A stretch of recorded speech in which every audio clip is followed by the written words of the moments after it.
Gracias por acompañarnos. Esto es EWTN Noticias. Soy Eddie Rodríguez Morel. Yo, Isabel Díaz Monsalve, contenta de estar nuevamente con ustedes y con muchas novedades. Y estos son los titulares. Analizaremos la lucha por la vida y la familia tras las recientes elecciones en México. Se suspende la audiencia general y la misa en Casa Santa Marta durante el mes de julio.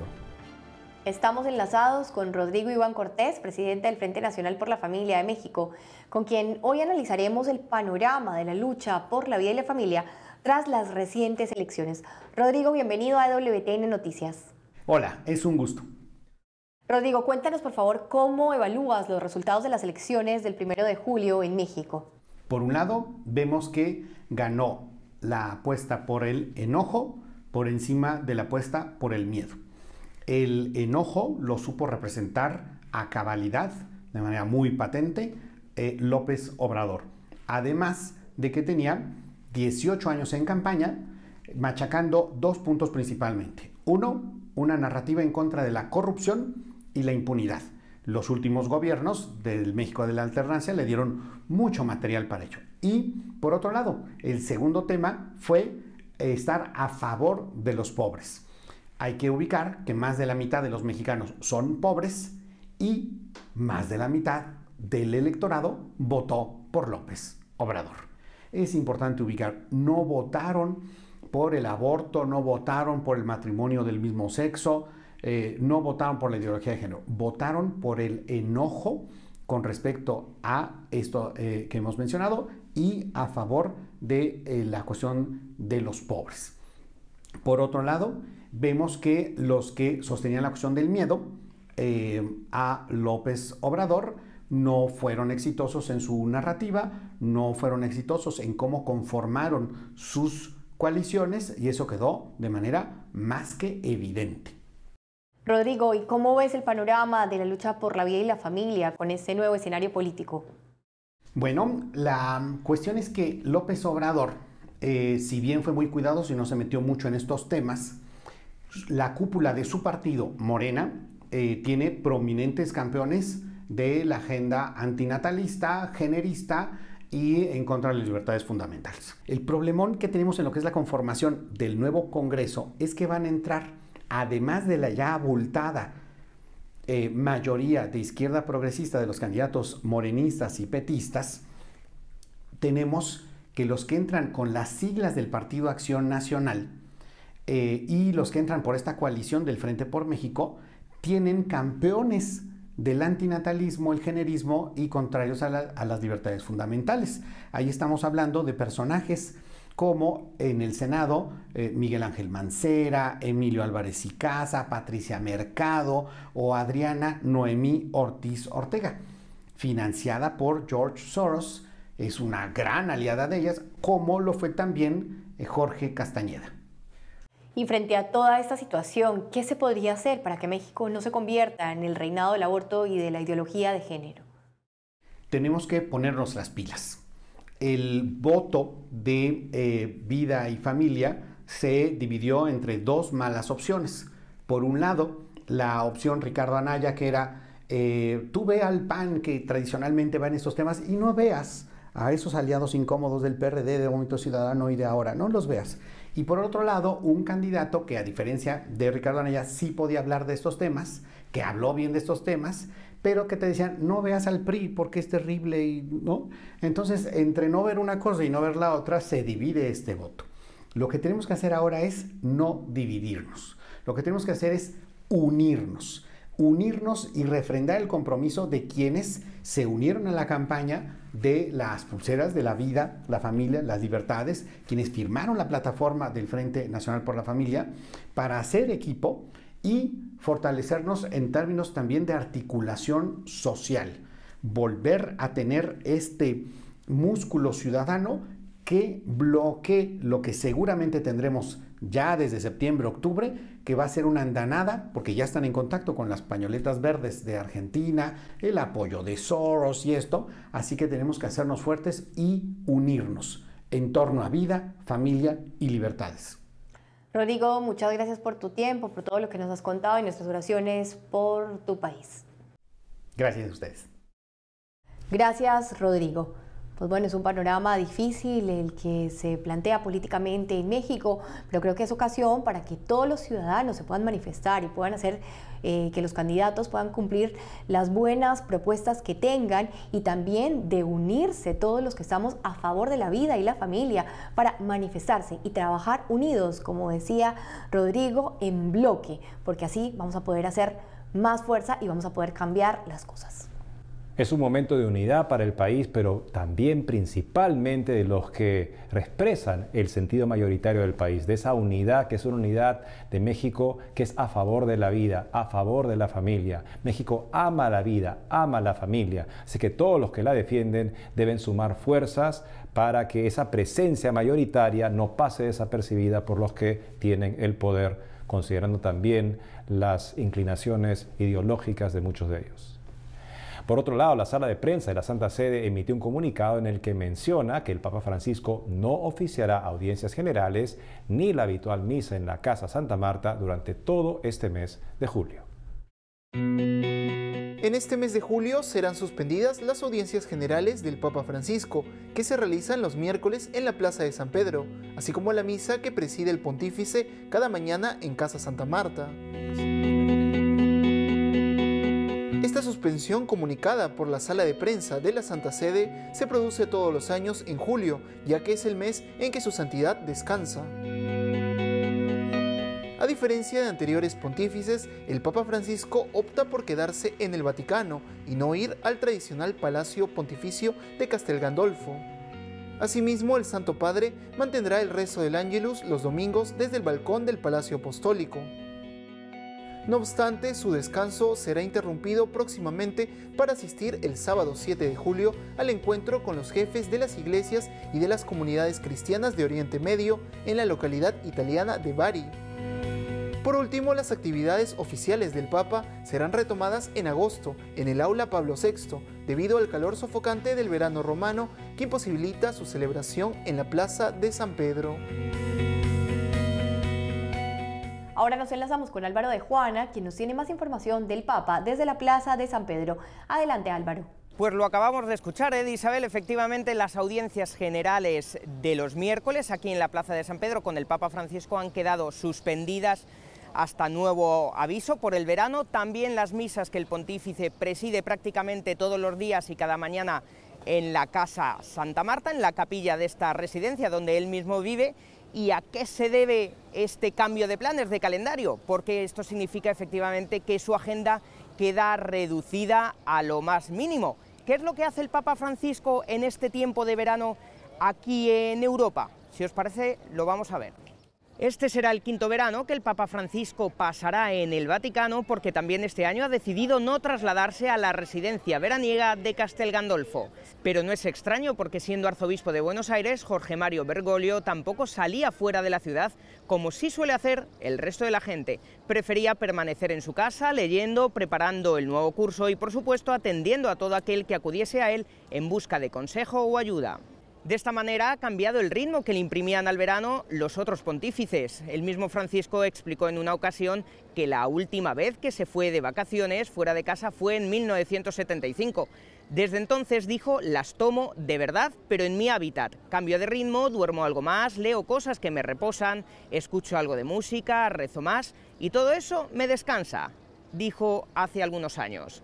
¿Y a qué dedica el tiempo estos días Francisco? Reza, lee, prepara futuros documentos y también los próximos viajes que tiene por delante. En los próximos meses le esperan importantes compromisos, como el viaje a Irlanda a finales de agosto con motivo del Encuentro Mundial de las Familias, el del 15 de septiembre a Palermo, en Italia, o el Sínodo de los Obispos sobre los jóvenes y las vocaciones en octubre, y la canonización del Papa Pablo VI y del que fuera arzobispo de San Salvador, Óscar Romero. Y todavía sigue pareciendo extraño que Francisco no se vaya de vacaciones, no deje el interior de los muros del Vaticano con el calor que hacía aquí en Roma. Por eso hemos querido saber qué es lo que piensa la gente, qué opina de que el Papa Francisco, no se coja vacaciones. Mi nombre es Fabio Latorre, vengo de Colombia, Sudamérica. El amor de Dios se puede hacer en cualquier momento, en cualquier lugar. Ese descanso que Él necesita es el que nos transmite a nosotros. Es esa paz interior y ese amor que nos puede demostrar, no importa dónde esté. Pues nada, me llamo Pablo, soy de Sevilla y me parece una buena decisión porque si surge algún imprevisto o algo que esté en su estancia y por si tiene que recibir alguna autoridad o algo. Bueno, el Papa me parece perfecto, es un gran gesto de humildad. Él ya nos tiene acostumbrados porque cuando era cardenal en Buenos Aires tampoco él salía de vacaciones. Sí, le admiro mucho porque es una persona muy activa, una persona que ha hecho las reformas que tiene que hacer la Iglesia en su momento, no reformas que muchas veces espera la gente, a veces inclusive sacerdotes esperan reformas que el Papa no las puede hacer porque el Papa no puede hacer reformas que no estén contenidos en lo que Jesucristo dio desde un principio y será hasta el final. Ningún Papa, venga el que venga, puede hacer reformas que esperan absurdas. Siempre será la reforma que él pueda hacer, que sea en bien de la humanidad, cambios, y siempre le estará inspirado por el Espíritu Santo. Como habéis comprobado, hay opiniones para todos los gustos. Desde Roma, para EWTN Noticias, Álvaro de Juana. Muchas gracias, Álvaro. Y bueno, yo me quedo con el comentario de uno de los entrevistados, donde decía que al Papa Francisco siempre lo asiste el Espíritu Santo. Así que recemos muchísimo para que sea así, que también en este tiempo de cambio de actividad del Papa sea un tiempo de mucha oración, de reflexión, y que así también él pueda descansar y estar siempre muy abierto a lo que el Espíritu Santo justamente le muestra y el camino que tiene que seguir. En otras noticias, ya se publicó el 7º video de las intenciones de oración del Papa Francisco para este 2018, correspondiente al mes de julio, en el cual el Santo Padre pide rezar por los sacerdotes que afrontan con fatiga y en soledad el trabajo pastoral.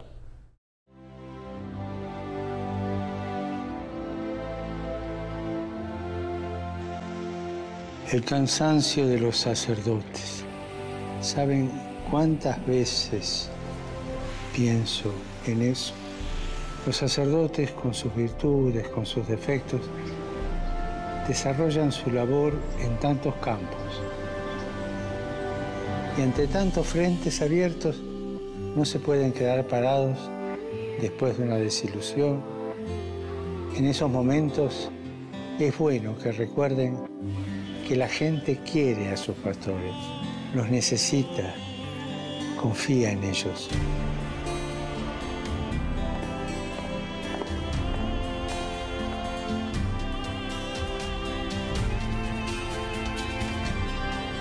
Recemos juntos para que los sacerdotes que viven con fatiga y en la soledad el trabajo pastoral se sientan ayudados y confortados por la amistad con el Señor y con los hermanos.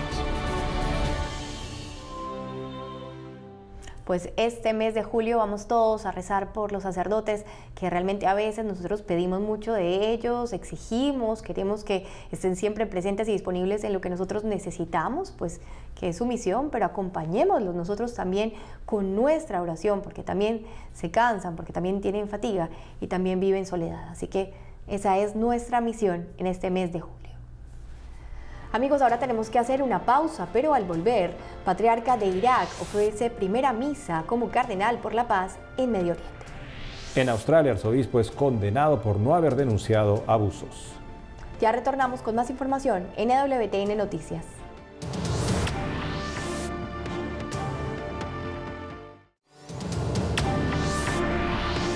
El recién creado cardenal Luis Rafael Sacco, patriarca caldeo de Babilonia en Irak, presidió su primera misa como purpurado de la Iglesia Católica en la Basílica de San Pedro y la ofreció por la paz en Medio Oriente, especialmente en Irak y Siria. Luego de ser creado cardenal por el Papa Francisco durante el consistorio realizado el pasado 28 de junio, el nuevo purpurado Luis Rafael Sacco, patriarca caldeo de Babilonia en Irak, presidió su primera Eucaristía como cardenal ante diversos sacerdotes, diáconos, religiosos y una delegación proveniente de Irak en la Basílica de San Pedro del Vaticano. En su homilía, el purpurado invitó a los fieles a renovar su fe y confianza en Dios y en su país. De igual manera, pidió a los cristianos iraquíes rezar y cooperar en el renacimiento y prosperidad de la nación tras la derrota del grupo terrorista Estado Islámico, afirmando que la vida debe volver a su curso normal. En ese sentido, el patriarca caldeo de Babilonia animó a continuar rezando por la paz en Medio Oriente, especialmente en Irak y en Siria. En otras noticias, Cáritas Bangladesh manifestó que el regreso de los refugiados de la etnia musulmana rohingya a Myanmar es poco probable a corto plazo. Conozcamos el drama de estas personas. Han pasado más de 10 meses luego de que una operación militar lanzada por el ejército de Myanmar en el estado de Rakhine desencadenara una crisis humanitaria que obligó a huir a cientos de miles de personas de la etnia musulmana rohingya al vecino país de Bangladesh. De acuerdo a Cáritas Bangladesh, desde agosto de 2017, los rohingya han sido víctimas de violencia extrema, con asesinatos, violaciones y destrucción de pueblos, y actualmente el regreso de estos refugiados parece poco probable a corto plazo, ya que muchos de ellos temen por su integridad. Como es el caso de Dil Mohamed, un refugiado que vive entre Myanmar y Bangladesh, junto a otros 5.000 musulmanes de su etnia. Nadie quiere la situación que ahora afrontamos. Estamos viviendo esto solo porque queríamos salvar nuestras vidas en un contexto que no podíamos cambiar. Según datos de Cáritas Bangladesh, más de 688.000 rohingyas han huido del estado de Rakhine. La mayoría de ellos desea irse a casa, pero temen regresar si no reciben protección y una ciudadanía, ya que muchos en Myanmar los ven como inmigrantes ilegales. Me gustaría pedirle al presidente de Myanmar que se nos permita volver a quedarnos en el país con paz e igualdad, como solíamos vivir. Anteriormente hemos tenido las mismas oportunidades que otros grupos étnicos.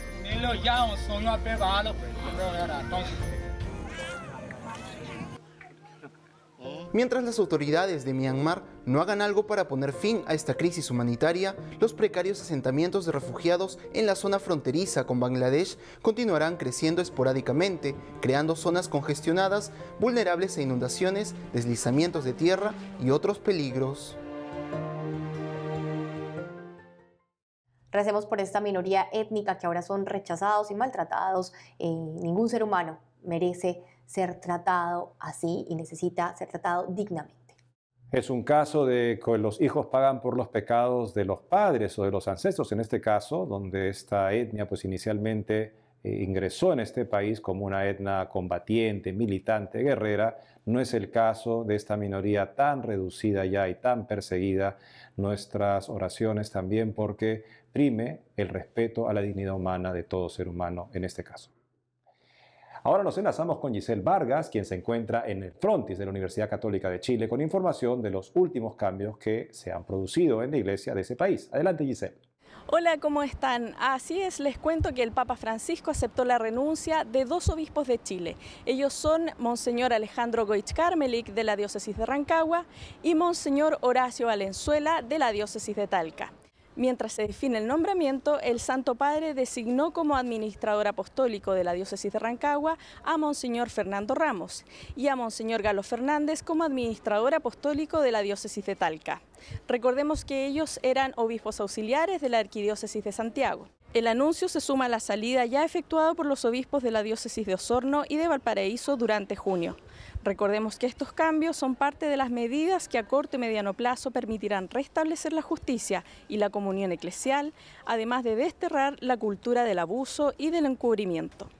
Bueno, y ya que la administración apostólica de las 4 diócesis fue asumida por algunos obispos auxiliares de la Arquidiócesis de Santiago, el cardenal y arzobispo Ricardo Esati nombró a 7 vicarios para su gestión pastoral. De esta forma, en el Arzobispado de Santiago asume Monseñor Cristian Roncagliolo como vicario general y moderador de la curia, y el rector del Santuario San Alberto Hurtado, padre Jorge Muñoz, asume como vicario de la Pastoral Social Cáritas. También el rector del Seminario Pontificio Mayor de Santiago, padre Cristian Castro, toma la vicaría del clero, y el párroco de Nuestra Señora de la Visitación, padre Eduardo Howard, asume como vicario de la zona oeste. En tanto, el sacerdote Rafael Hernández, hasta ahora vicario de la zona norte, asume como vicario de la zona sur, y el sacerdote Ignacio Gramsch, párroco de San Alberto de Sicilia, asume como vicario de la zona norte. Por último, el padre Cristian Montes asume como vicario judicial adjunto del Tribunal Eclesiástico de Santiago. Y en otras noticias les cuento que durante la solemnidad de San Pedro y San Pablo, el Papa Francisco bendijo las coronas de la imagen de la Virgen del Carmen y del Niño Jesús, que son veneradas en la parroquia San Agustín de la Arquidiócesis de Concepción en el sur de Chile. El Papa Francisco también bendijo el escapulario de la Virgen del Carmen, que es signo de un tiempo muy especial para la Orden de San Agustín en Chile, ya que la primera cofradía dedicada a esta advocación mariana cumplió 375 años de fundación. El gesto se realizó en el marco de una peregrinación a Roma, en la que participaron 91 fieles de la parroquia San Agustín y el Buen Pastor, de la Arquidiócesis de Concepción. El viaje comenzó el 24 de junio y concluyó el 7 de julio, y tuvo como fin promover la renovación de la fe, fortalecer la consagración bautismal y la vocación de discípulos misioneros al servicio del reino de Dios. Bueno, y con estas noticias me despido hasta un nuevo encuentro. Informó para EWTN Noticias desde Santiago de Chile, Giselle Vargas. Muchas gracias, Giselle, por la información. Y en Australia, el arzobispo de Adelaide fue condenado por no haber denunciado los abusos sexuales a menores cometidos por un sacerdote durante la década de 1970. El arzobispo de Adelaide, en Australia, Monseñor Philip Wilson, fue sentenciado el pasado 3 de julio a 12 meses de prisión, luego de que en mayo se le hallara culpable por no haber denunciado a un sacerdote de cometer abuso de menores durante la década de 1970. Es probable que el arzobispo de 67 años cumpla su sentencia bajo arresto domiciliario y cuente con un brazalete de monitoreo electrónico. Un juez confirmará esta medida el próximo 14 de agosto.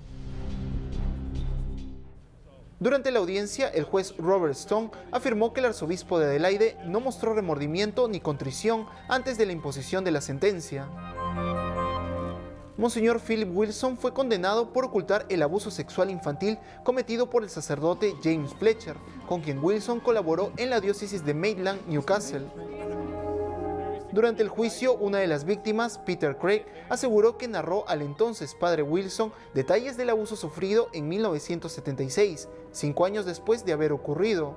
Sin embargo, el hoy arzobispo de Adelaide dijo que la conversación nunca tuvo lugar.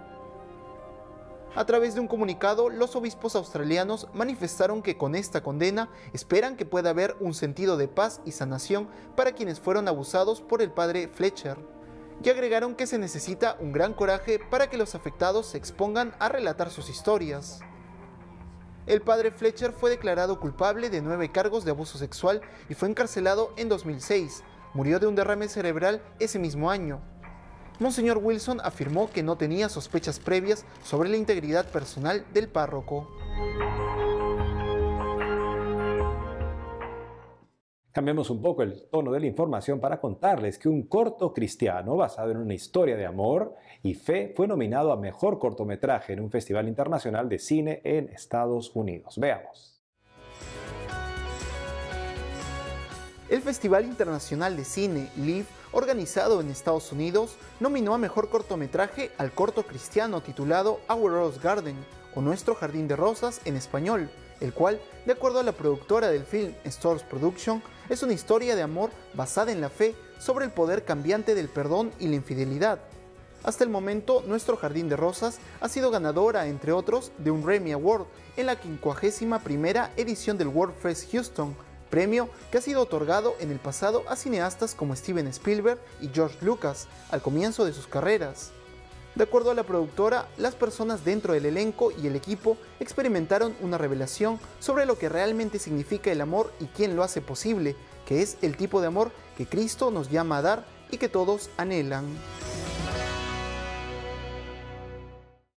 Los organizadores de la JMJ Panamá 2019 publicaron un video en el que animan a acoger a los migrantes y rezar por ellos. Escuchemos. Los refugiados son personas como tú y como yo.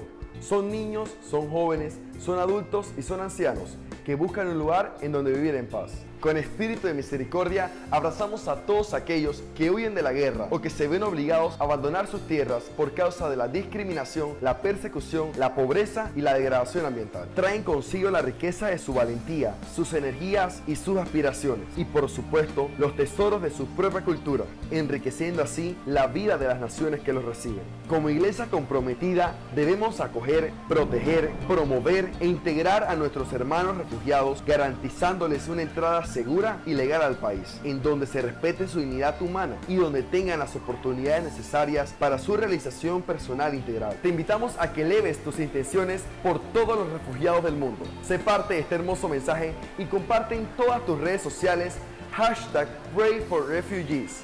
Nos vemos en Panamá.